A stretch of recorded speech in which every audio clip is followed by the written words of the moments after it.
Today we'll discuss the anatomy of the ear. I'm Dr. Sadia.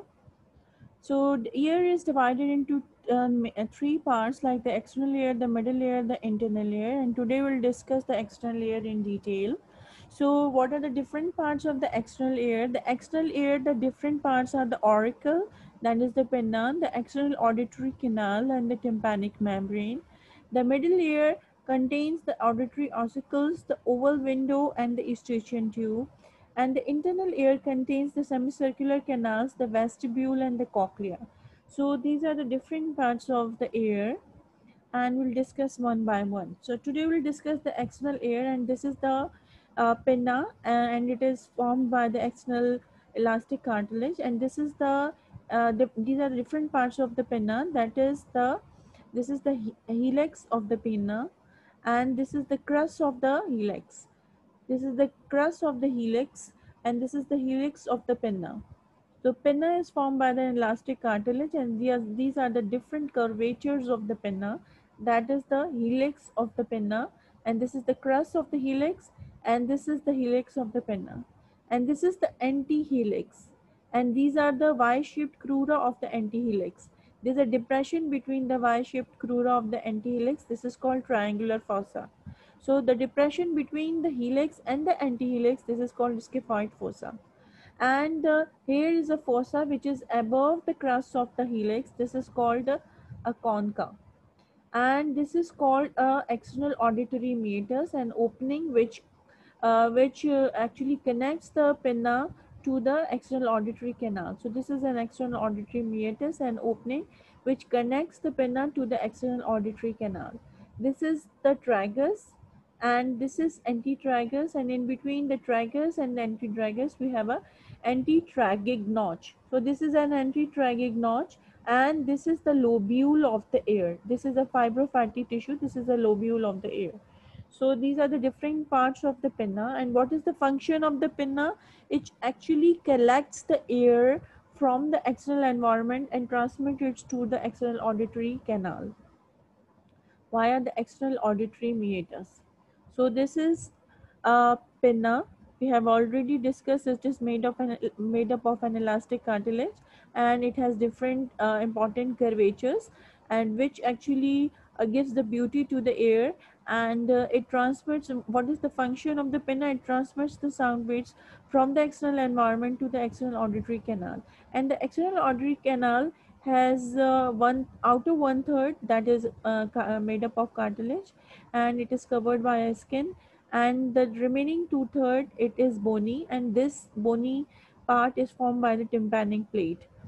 So the external outer one third, which contains the which is cartilaginous, contains the hairs, the sebaceous glands, and the specialized sweat glands that are called the ceruminous glands. And ceruminous glands actually forms the yellowish brown color wax along the hairs, and the wax, that yellowish brown wax actually collects the dust and the foreign particles, and then cleans the ears, and then sends towards the middle ear and the internal ear. So this is the function of the external ear. So moving forward, so the external ear has auricle, which we have discussed, external auditory canal, which is actually 2.5 centimeter long, and it is outer one third is cartilaginous, and the remaining two third is bony, and the tympanic membrane. The auricle and the pinna is a flap of elastic cartilage. It is covered by a skin. The outer rim of the auricle is called helix, and the inferior portion is of the pinna is called lobule, and plays an important role in localization of a sound. It opens into external auditory canal. So the external auditory canal actually is a curved tube that extends from the pinna to the eardrum, and it is 2.5 centimeter long.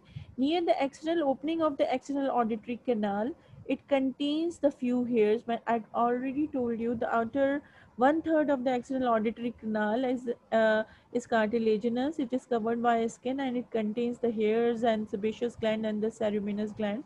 Ceruminous glands actually a specialized type of sweat glands which secretes the yellowish brown wax. It secretes the wax is also called the cerumen. The combination of hairs and cerumen helps prevent the dust, and it actually collects the dust and the foreign particles, and then prevents its entry into the middle layer and the internal layer. And these hairs and wax clears the air and then moves it forward towards the middle layer and the internal layer. So this is a pinna, that is the external pinna, that is formed by the elastic cartilage, and this is external auditory canal.